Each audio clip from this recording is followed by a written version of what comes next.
The Adventure of the Blanched Soldier.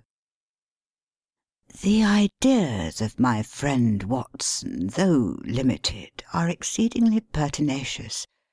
For a long time he has worried me to write an experience of my own.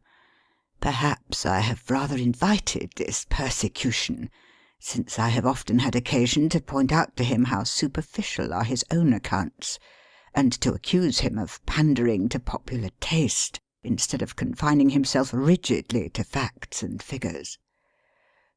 "Try it yourself, Holmes," he has retorted, and I am compelled to admit that, having taken my pen in my hand, I do begin to realize that the matter must be presented in such a way as may interest the reader. The following case can hardly fail to do so, as it is among the strangest happenings in my collection, though it chanced that Watson had no note of it in his collection. Speaking of my old friend and biographer, I would take this opportunity to remark that if I burden myself with a companion in my various little inquiries, it is not done out of sentiment or caprice, but it is that Watson has some remarkable characteristics of his own, to which in his modesty he has given small attention amid his exaggerated estimates of my own performances. A confederate who foresees your conclusions and course of action is always dangerous, but one to whom each development comes as a perpetual surprise, and to whom the future is always a closed book, is indeed an ideal helpmate. I find from my notebook that it was in January 1903, just after the conclusion of the Boer War, that I had my visit from Mr. James M. Dodd, a big, fresh, sunburned, upstanding Briton.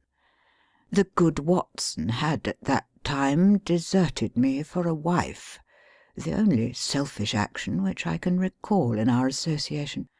I was alone.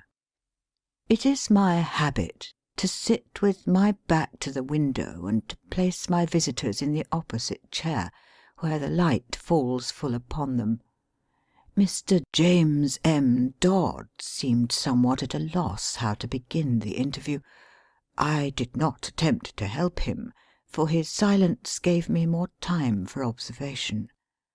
I have found it wise to impress clients with a sense of power, and so I gave him some of my conclusions.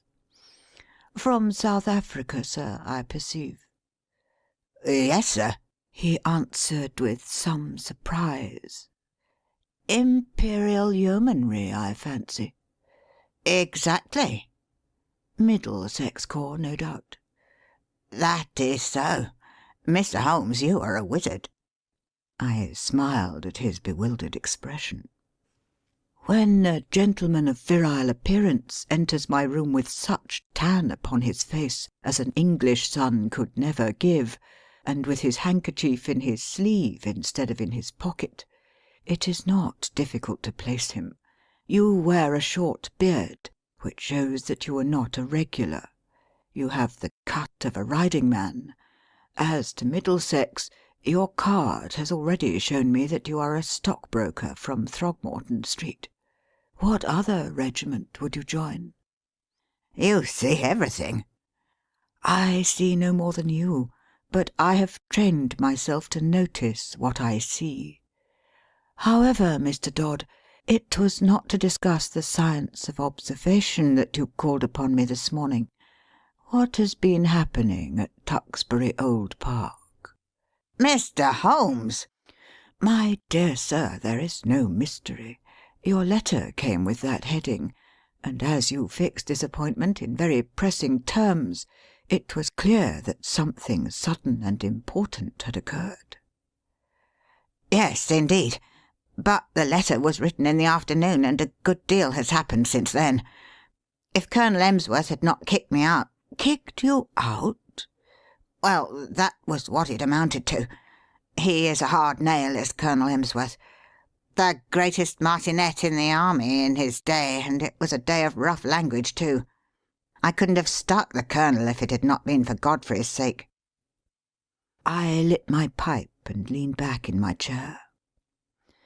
"Perhaps you will explain what you are talking about." My client grinned mischievously. "I had got into the way of supposing that you knew everything without being told," said he. "But I will give you the facts, and I hope to God that you will be able to tell me what they mean.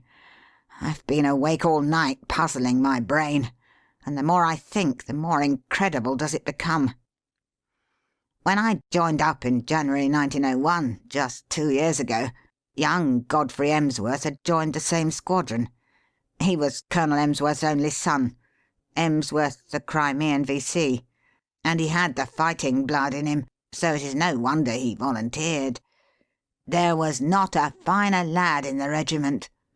We formed a friendship, the sort of friendship which can only be made when one lives the same life and shares the same joys and sorrows. He was my mate, and that means a good deal in the Army. We took the rough and the smooth together for a year of hard fighting. Then he was hit with a bullet from an elephant gun in the action near Diamond Hill outside Pretoria. I got one letter from the hospital at Cape Town and one from Southampton. Since then, not a word. Not one word, Mr. Holmes, for 6 months and more. And he my closest pal. Well, when the war was over and we all got back, I wrote to his father and asked where Godfrey was. No answer. I waited a bit and then I wrote again. This time I had a reply, short and gruff. Godfrey had gone on a voyage round the world and it was not likely that he would be back for a year. That was all. I wasn't satisfied, Mr. Holmes. The whole thing seemed to me so damned unnatural. He was a good lad, and he would not drop a pal like that. It was not like him. Then, again, I happened to know that he was heir to a lot of money, and also that his father and he did not always hit it off too well. The old man was sometimes a bully, and young Godfrey had too much spirit to stand it. No, I wasn't satisfied, and I determined that I would get to the root of the matter. It happened, however, that my own affairs needed a lot of straightening out after 2 years' absence, and so it is only this week that I have been able to take up Godfrey's case again. But since I have taken it up, I mean to drop everything in order to see it through." Mr. James M. Dodd appeared to be the sort of person whom it would be better to have as a friend than as an enemy.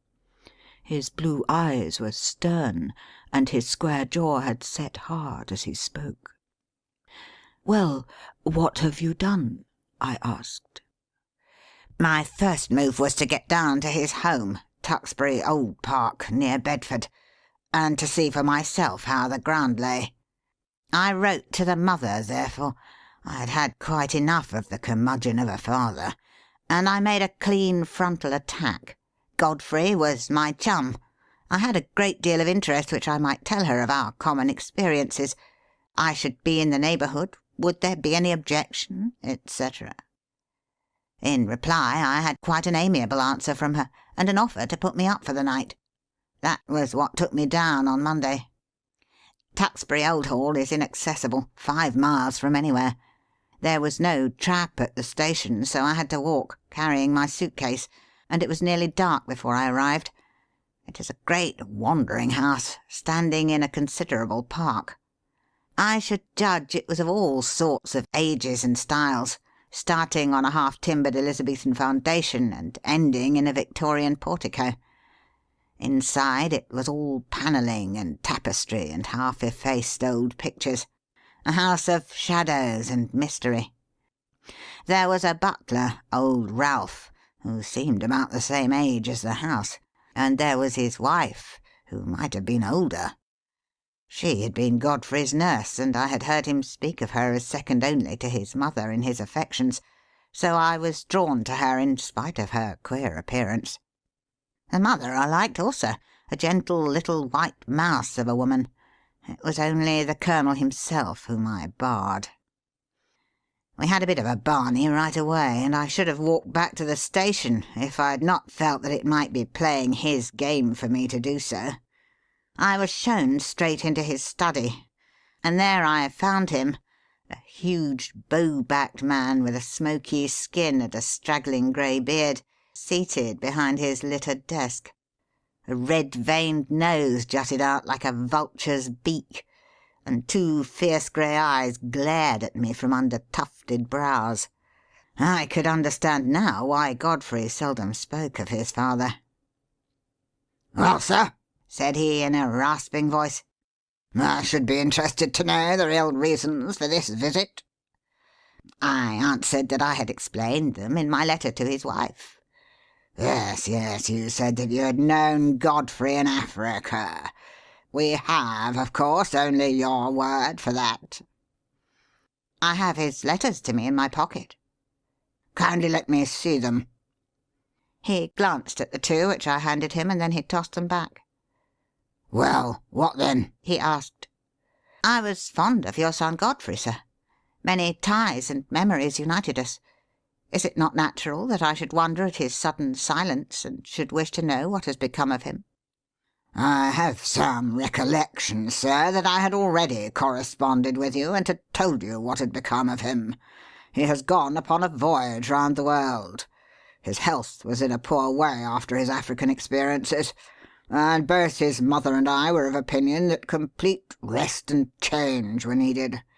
Kindly pass that explanation on to any other friends who may be interested in the matter." "Certainly," I answered. "But perhaps you would have the goodness to let me have the name of the steamer and of the line by which he sailed, together with the date. I have no doubt that I should be able to get a letter through to him." My request seemed both to puzzle and to irritate my host. His great eyebrows came down over his eyes, and he tapped his fingers impatiently on the table. He looked up at last with the expression of one who has seen his adversary make a dangerous move at chess and has decided how to meet it.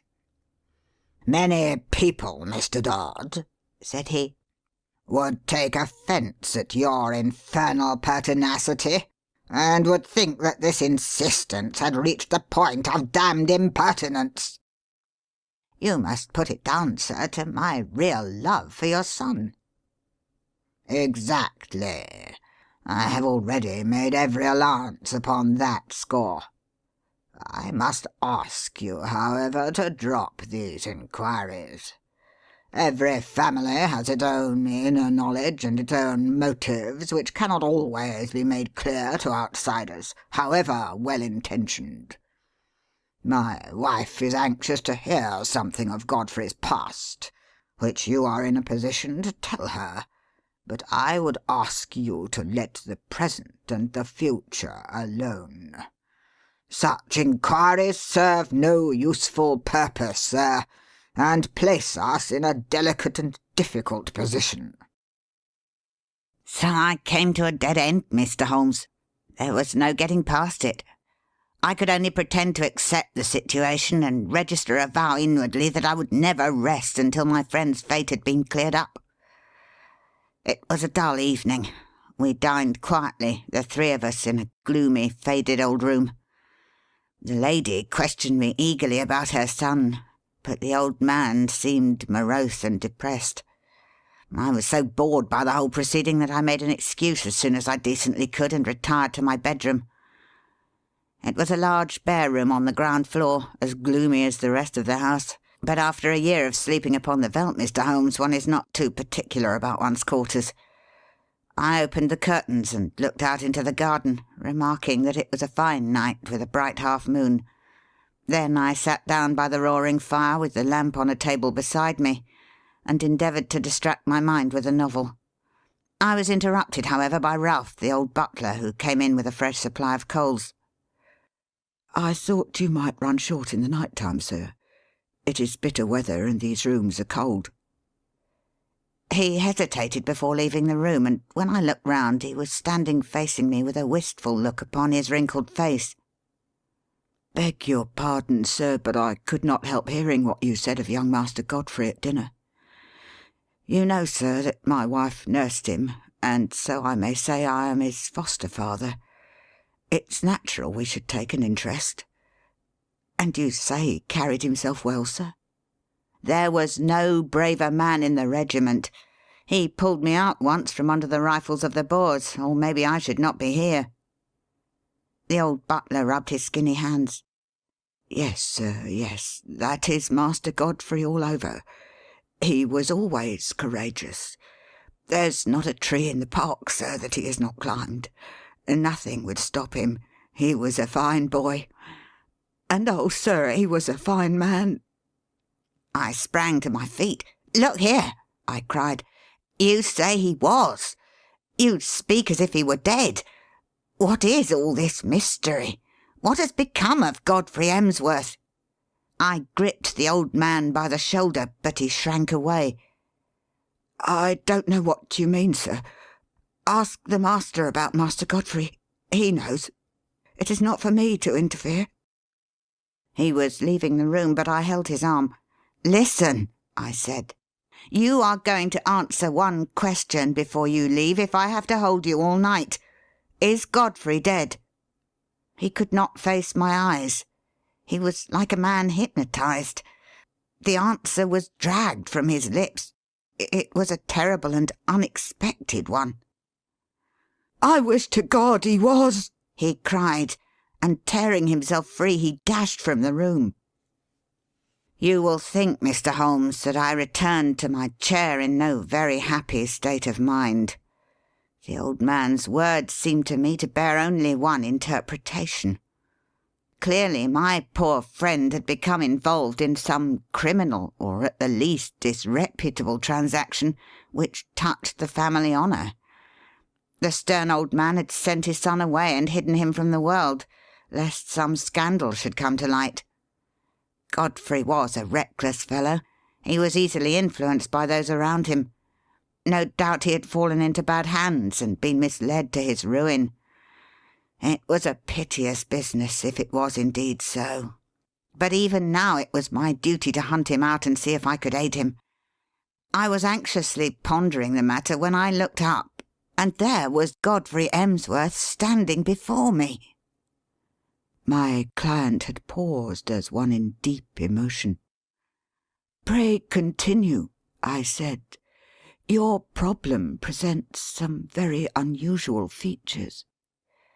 He was outside the window, Mr. Holmes, with his face pressed against the glass. I have told you that I looked out at the night. When I did so, I left the curtains partly open. His figure was framed in this gap. The window came down to the ground, and I could see the whole length of it, but it was his face which held my gaze. He was deadly pale. Never have I seen a man so white. I reckon ghosts may look like that. But his eyes met mine, and they were the eyes of a living man. He sprang back when he saw that I was looking at him, and he vanished into the darkness. There was something shocking about the man, Mr. Holmes.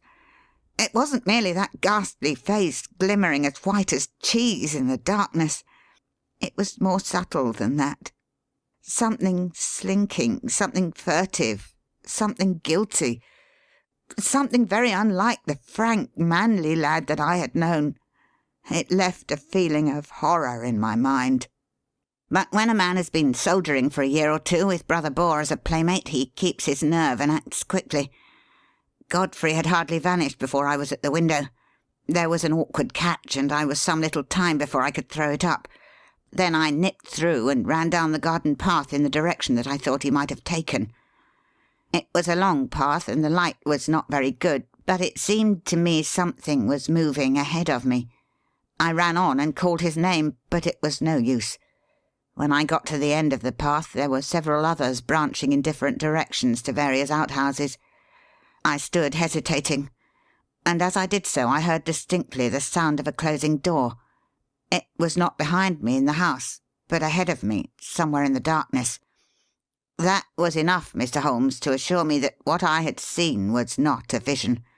Godfrey had run away from me, and he had shut a door behind him. Of that I was certain. There was nothing more I could do, and I spent an uneasy night turning the matter over in my mind and trying to find some theory which would cover the facts. Next day I found the Colonel rather more conciliatory, and as his wife remarked that there were some places of interest in the neighbourhood, it gave me an opening to ask whether my presence for one more night would incommode them. A somewhat grudging acquiescence from the old man gave me a clear day in which to make my observations. I was already perfectly convinced that Godfrey was in hiding somewhere near, but where and why remained to be solved. The house was so large and so rambling that a regiment might be hid away in it and no one the wiser. If the secret lay there, it was difficult for me to penetrate it. But the door which I had heard close was certainly not in the house. I must explore the garden and see what I could find. There was no difficulty in the way, for the old people were busy in their own fashion and left me to my own devices. There were several small outhouses, but at the end of the garden there was a detached building of some size, large enough for a gardener's or a gamekeeper's residence.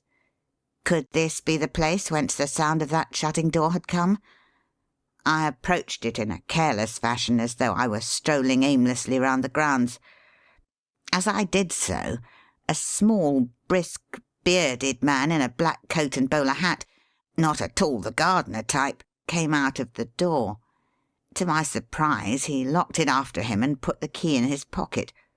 Then he looked at me with some surprise on his face. "Are you a visitor here?" he asked. I explained that I was, and that I was a friend of Godfrey's.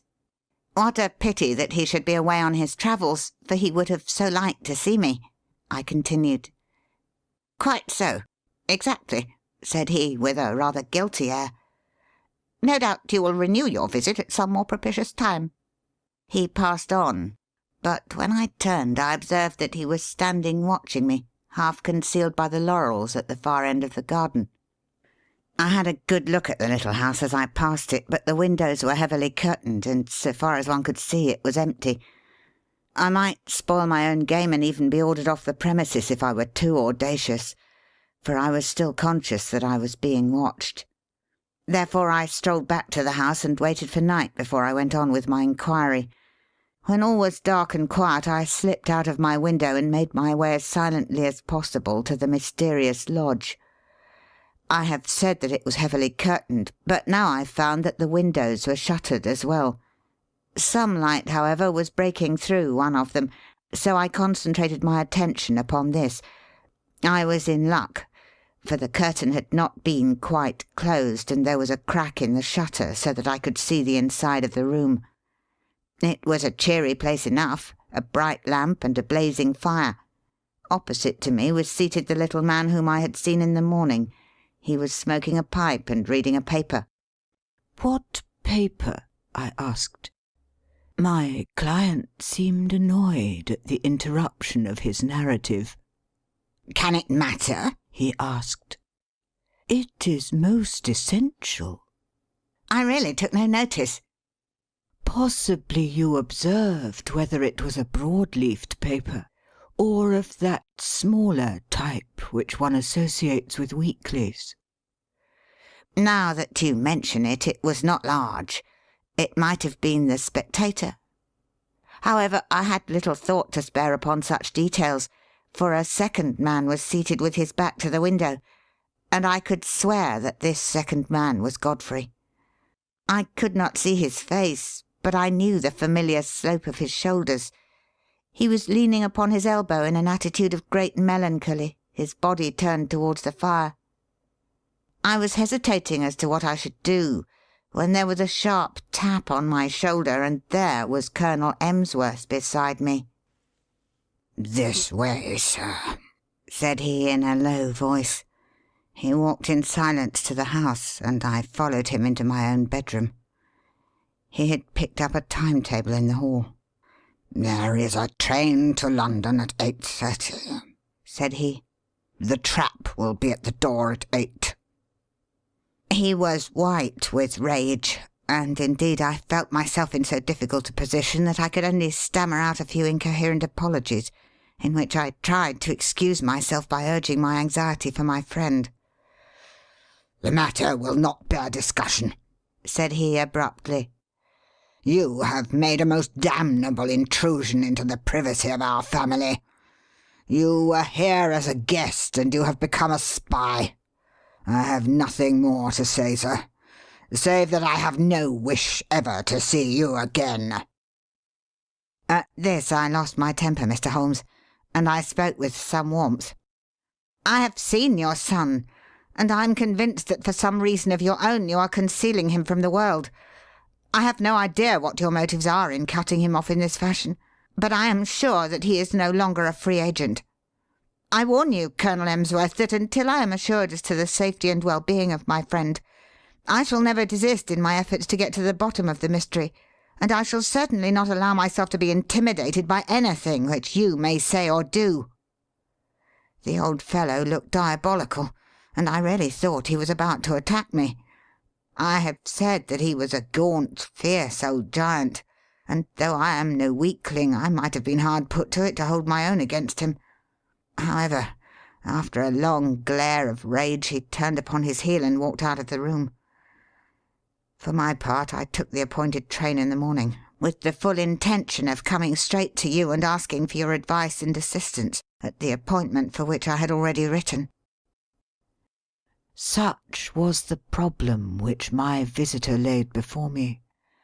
It presented, as the astute reader will have already perceived, few difficulties in its solution, for a very limited choice of alternatives must get to the root of the matter.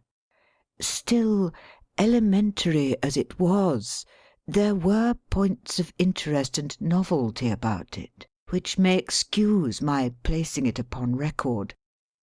I now proceeded, using my familiar method of logical analysis, to narrow down the possible solutions. "The servants," I asked, "how many were in the house?" To the best of my belief, there were only the old butler and his wife. They seemed to live in the simplest fashion." "There was no servant, then, in the detached house?" "None, unless the little man with the beard acted as such. He seemed, however, to be quite a superior person." "That seems very suggestive. Had you any indication that food was conveyed from the one house to the other?" "Now that you mention it, I did see old Ralph carrying a basket down the garden walk and going in the direction of this house. The idea of food did not occur to me at the moment." "Did you make any local inquiries?" "Yes, I did. I spoke to the station master and also to the innkeeper in the village. I simply asked if they knew anything of my old comrade, Godfrey Emsworth. Both of them assured me that he had gone for a voyage round the world. He had come home and then had almost at once started off again. The story was evidently universally accepted." "You said nothing of your suspicions?" "Nothing." "That was very wise. The matter should certainly be inquired into. I will go back with you to Tuxbury Old Park." "To-day?" It happened that at the moment I was clearing up the case which my friend Watson has described as that of the Abbey School, in which the Duke of Greyminster was so deeply involved. I had also a commission from the Sultan of Turkey which called for immediate action, as political consequences of the gravest kind might arise from its neglect. Therefore it was not until the beginning of the next week, as my diary records, that I was able to start forth on my mission to Bedfordshire in company with Mr. James M. Dodd.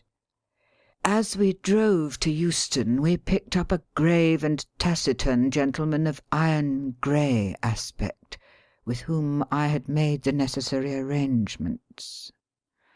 "This is an old friend," said I to Dodd. "It is possible that his presence may be entirely unnecessary, and, on the other hand, it may be essential. It is not necessary at the present stage to go further into the matter." The narratives of Watson have accustomed the reader, no doubt, to the fact that I do not waste words or disclose my thoughts while a case is actually under consideration. Dodd seemed surprised, but nothing more was said, and the three of us continued our journey together. In the train I asked Dodd one more question, which I wished our companion to hear. You say that you saw your friend's face quite clearly at the window, so clearly that you are sure of his identity. I have no doubt about it whatever. His nose was pressed against the glass. The lamplight shone full upon him. It could not have been someone resembling him. No, it was he. But you say he was changed. Only in colour. His face was, how shall I describe it? It was a fish belly whiteness. It was bleached. Was it equally pale all over? I think not. It was his brow which I saw so clearly as it was pressed against the window. Did you call to him? I was too startled and horrified for the moment. Then I pursued him, as I have told you, but without result. My case was practically complete, and there was only one small incident needed to round it off. When, after a considerable drive, we arrived at the strange old rambling house which my client had described, it was Ralph, the elderly butler, who opened the door. I had requisitioned the carriage for the day, and had asked my elderly friend to remain within it, unless we should summon him. Ralph, a little wrinkled old fellow, was in the conventional costume of black coat and pepper-and-salt trousers, with only one curious variant. He wore brown leather gloves, which at sight of us he instantly shuffled off, laying them down on the hall table as we passed in. I have, as my friend Watson may have remarked, an abnormally acute set of senses, and a faint but incisive scent was apparent.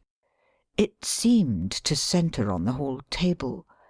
I turned, placed my hat there, knocked it off, stooped to pick it up, and contrived to bring my nose within a foot of the gloves.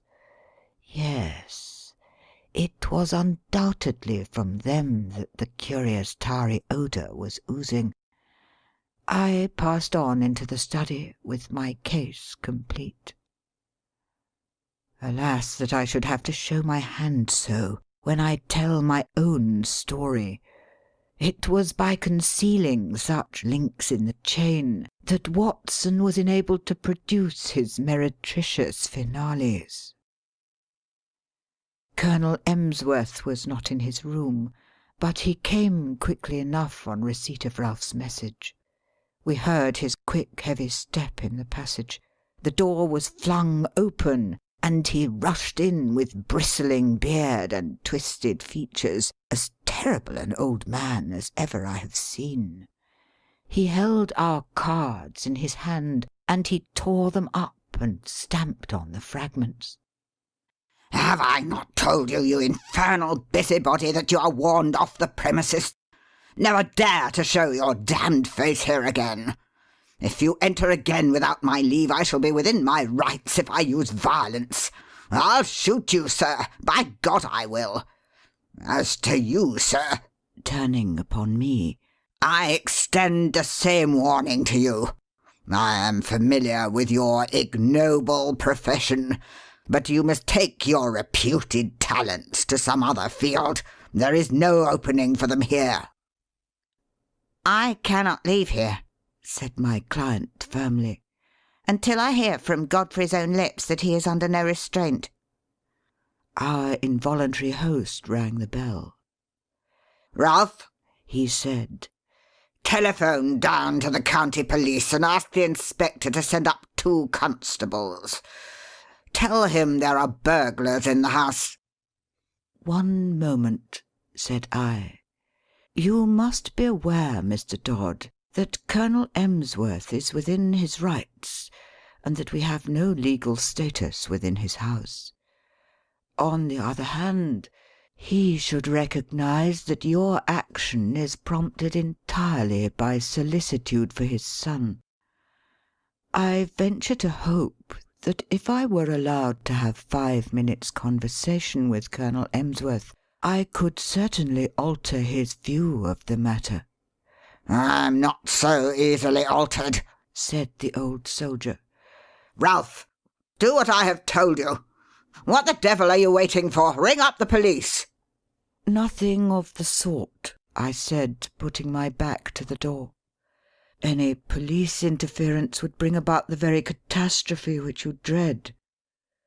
I took out my notebook and scribbled one word upon a loose sheet. "That," said I, as I handed it to Colonel Emsworth, "is what has brought us here." He stared at the writing with a face from which every expression save amazement had vanished. "How do you know?" he gasped, sitting down heavily in his chair. "It is my business to know things. That is my trade." He sat in deep thought, his gaunt hand tugging at his straggling beard. Then he made a gesture of resignation. "Well, if you wish to see Godfrey, you shall. It is no doing of mine, but you have forced my hand. Ralph, tell Mr. Godfrey and Mr. Kent that in 5 minutes we shall be with them."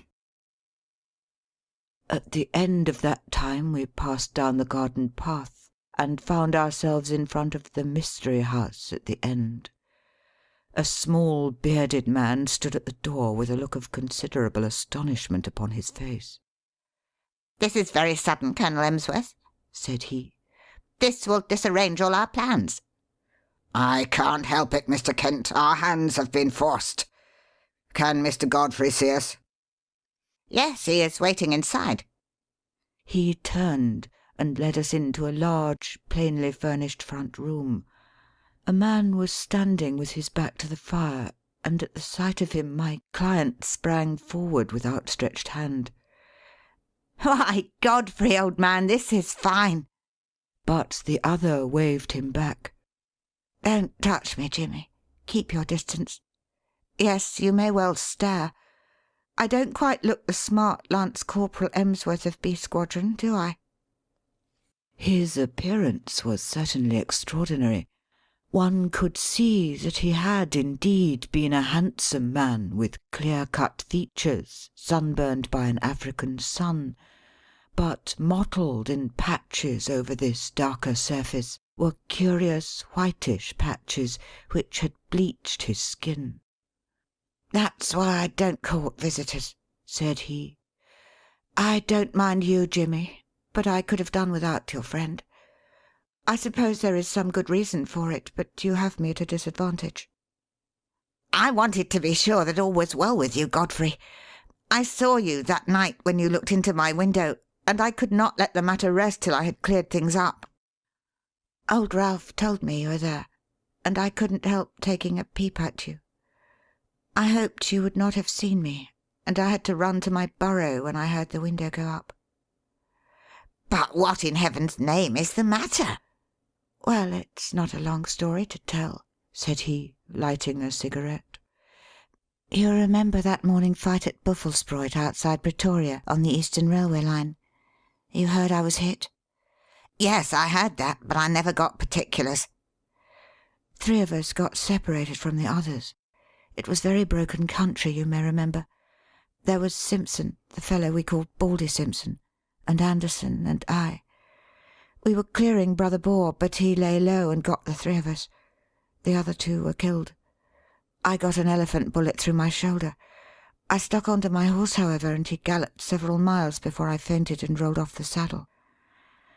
When I came to myself it was nightfall, and I raised myself up, feeling very weak and ill. To my surprise there was a house close beside me, a fairly large house with a broad stoop and many windows. It was deadly cold. You remember the kind of numb cold which used to come at evening? A deadly, sickening sort of cold, very different from a crisp, healthy frost. Well, I was chilled to the bone, and my only hope seemed to lie in reaching that house. I staggered to my feet and dragged myself along, hardly conscious of what I did. I have a dim memory of slowly ascending the steps, entering a wide-open door, passing into a large room which contained several beds, and throwing myself down with a gasp of satisfaction upon one of them. It was unmade, but that troubled me not at all. I drew the clothes over my shivering body, and in a moment I was in a deep sleep. It was morning when I wakened, and it seemed to me that instead of coming out into a world of sanity, I had emerged into some extraordinary nightmare. The African sun flooded through the big curtainless windows, and every detail of the great bare whitewashed dormitory stood out hard and clear. In front of me was standing a small dwarf-like man with a huge bulbous head, who was jabbering excitedly in Dutch, waving two horrible hands which looked to me like brown sponges. Behind him stood a group of people who seemed to be intensely amused by the situation, but a chill came over me as I looked at them. Not one of them was a normal human being. Every one was twisted or swollen or disfigured in some strange way. The laughter of these strange monstrosities was a dreadful thing to hear. It seemed that none of them could speak English, but the situation wanted clearing up, for the creature with the big head was growing furiously angry, and, uttering wild beast cries, he had laid his deformed hands upon me and was dragging me out of bed, regardless of the fresh flow of blood from my wound. The little monster was as strong as a bull, and I don't know what he might have done to me had not an elderly man, who was clearly in authority, been attracted to the room by the hubbub. He said a few stern words in Dutch, and my persecutor shrank away. Then he turned upon me, gazing at me in the utmost amazement. "How in the world did you come here?" he asked in amazement. "Wait a bit. I see that you are tired out, and that wounded shoulder of yours wants looking after. I am a doctor, and I'll soon have you tied up.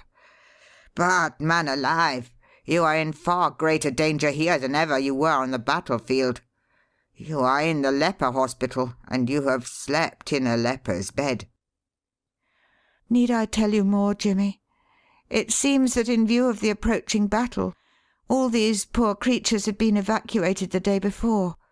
Then, as the British advanced, they had been brought back by this, their medical superintendent, who assured me that though he believed he was immune to the disease, he would none the less never have dared to do what I had done. He put me in a private room, treated me kindly, and within a week or so I was removed to the General Hospital at Pretoria. So there you have my tragedy. I hoped against hope, but it was not until I had reached home that the terrible signs which you see upon my face told me that I had not escaped. What was I to do? I was in this lonely house. We had 2 servants whom we could utterly trust. There was a house where I could live.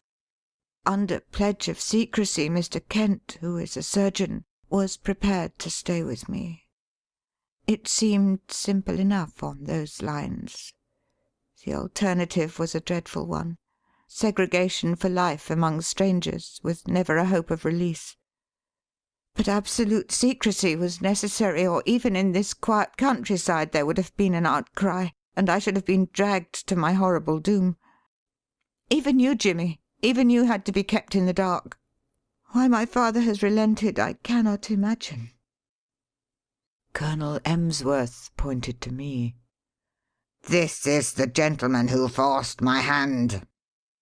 He unfolded the scrap of paper on which I had written the word leprosy. "It seemed to me that if he knew so much as that, it was safer that he should know all." "And so it was," said I. "Who knows but good may come of it? I understand that only Mr. Kent has seen the patient. May I ask, sir, if you are an authority on such complaints, which are, I understand, tropical or semi-tropical in their nature?" "I have the ordinary knowledge of the educated medical man," he observed with some stiffness. "I have no doubt, sir, that you are fully competent.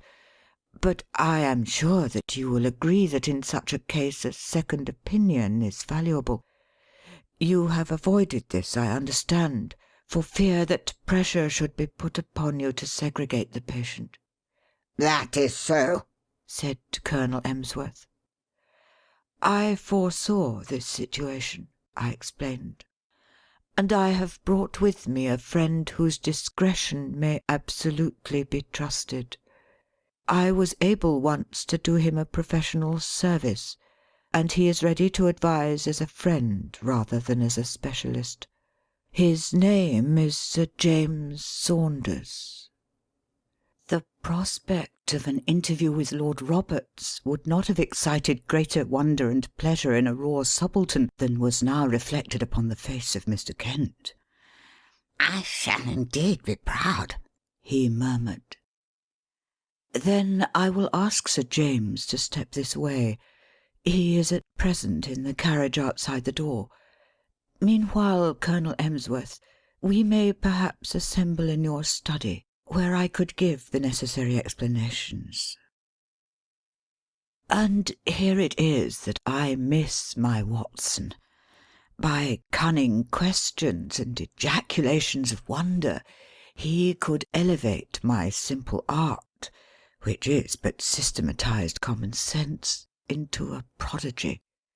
When I tell my own story, I have no such aid, and yet I will give my process of thought even as I gave it to my small audience, which included Godfrey's mother, in the study of Colonel Emsworth. "That process," said I, "starts upon the supposition that when you have eliminated all which is impossible, then whatever remains, however improbable, must be the truth. It may well be that several explanations remain, in which case one tries test after test until one or other of them has a convincing amount of support. We will now apply this principle to the case in point. As it was first presented to me, there were 3 possible explanations of the seclusion or incarceration of this gentleman in an outhouse of his father's mansion. There was the explanation that he was in hiding for a crime, or that he was mad and that they wished to avoid an asylum, or that he had some disease which caused his segregation. I could think of no other adequate solutions. These, then, had to be sifted and balanced against each other. The criminal solution would not bear inspection. No unsolved crime had been reported from that district, I was sure of that. If it were some crime not yet discovered, then clearly it would be to the interest of the family to get rid of the delinquent and send him abroad, rather than keep him concealed at home. I could see no explanation for such a line of conduct. Insanity was more plausible. The presence of the second person in the outhouse suggested a keeper. The fact that he locked the door when he came out strengthened the supposition and gave the idea of constraint. On the other hand, this constraint could not be severe, or the young man could not have got loose and come down to have a look at his friend. You will remember, Mr. Dodd, that I felt round for points, asking you, for example, about the paper which Mr. Kent was reading. Had it been the Lancet or the British Medical Journal, it would have helped me. It is not illegal, however, to keep a lunatic upon private premises, so long as there is a qualified person in attendance, and that the authorities have been duly notified. Why, then, all this desperate desire for secrecy? Once again, I could not get the theory to fit the facts. There remained the third possibility, into which, rare and unlikely as it was, everything seemed to fit. Leprosy is not uncommon in South Africa. By some extraordinary chance, this youth might have contracted it. His people would be placed in a very dreadful position, since they would desire to save him from segregation.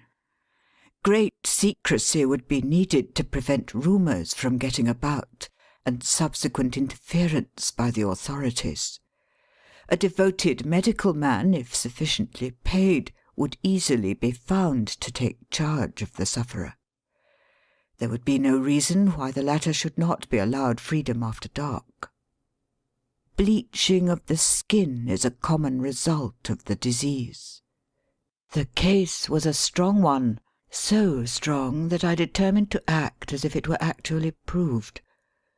When, on arriving here, I noticed that Ralph, who carries out the meals, had gloves which are impregnated with disinfectants, my last doubts were removed. A single word showed you, sir, that your secret was discovered, and if I wrote rather than said it, it was to prove to you that my discretion was to be trusted. I was finishing this little analysis of the case when the door was opened and the austere figure of the great dermatologist was ushered in. But for once his sphinx-like features had relaxed, and there was a warm humanity in his eyes. He strode up to Colonel Emsworth and shook him by the hand.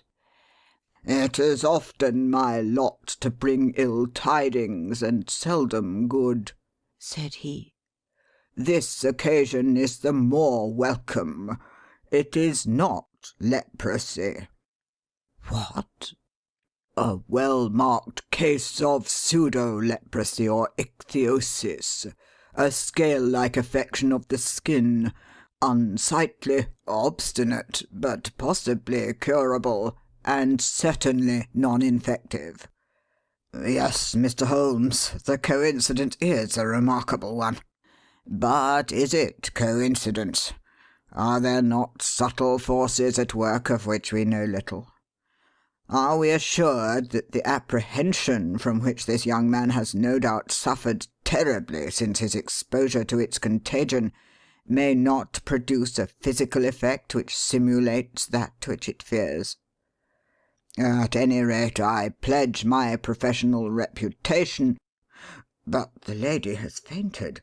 I think that Mr. Kent had better be with her until she recovers from this joyous shock." End of The Adventure of the Bleached Soldier